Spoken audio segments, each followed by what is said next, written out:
Hi friends, போன வீடியோவில் பதறிய காரியம் சிதறி போகும் அப்படிங்கிற டாப்பிக்கில் குழந்தைகளுக்கு பற்றி பார்த்தோம். அதோட தொடர்ச்சியாக இப்போது அடல்ட்டுக்கு பார்க்கலாம் இந்த வீடியோவில். வாங்க.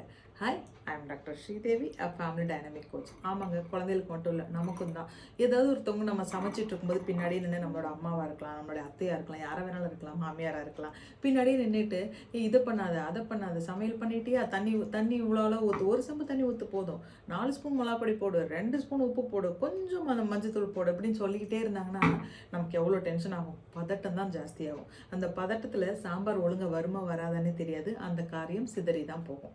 இதே இது ஆஃபீஸில், ஒரு இடத்துல நம்ம ஆஃபீஸில் வேலை பார்க்குறோன்னா நம்ம லேப்டாப் பின்னாடி யாராவது நின்றுட்டே இருந்துட்டு அந்த மெயில் அனுப்பிட்டியா, அவங்கள்ட்ட இருந்து இந்த மெயில் ரிசீவ் பண்ணிவிட்டு அதுக்கு பதில் போட்டுட்டே, நீன்னு ஆர்டர் போட சொன்னேன், ஆர்டர் போட்டுட்டே, பர்ச்சேசிங் ஆர்டர்லாம் போட்டாச்சா, இந்த மாதிரி ரிப்பீட்டடாக கேள்வி கேட்டுட்டு நம்ம கூடவே லேப்டாப் பின்னாடி நின்றுட்டு இருந்தாங்கன்னா அங்கே ஆஃபீஸில் நிம்மதியாக வேலை பார்க்க முடியுமா நம்மளால்?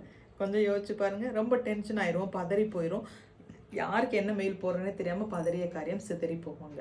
ஸோ தட் இது நமக்கு மட்டும் இல்லை, நம்ம கீழே வேலை செய்கிறவங்களையுமே நம்ம எப்படி ஹேண்டில் பண்ணணும், நம்ம சொல்கிற இடத்துல, இதை கேட்குற நீங்கள் சொல்கிற இடத்துல தான் மோஸ்ட்லி இருப்பீங்கன்னு நினைக்கிறேன். அந்த மாதிரி இருந்ததுன்னா நம்ம சொல்லாமல் இருக்கணும், அடுத்தவங்க டென்ஷன் பண்ணாமல் இருக்கணுங்கிறதுக்கும் இது ஒரு நல்ல பதிவாக எடுத்துக்கலாம். நீங்கள் திங்க் டிஃப்ரெண்ட், கொஞ்சம் மாற்றி தான் யோசிக்கலாமே.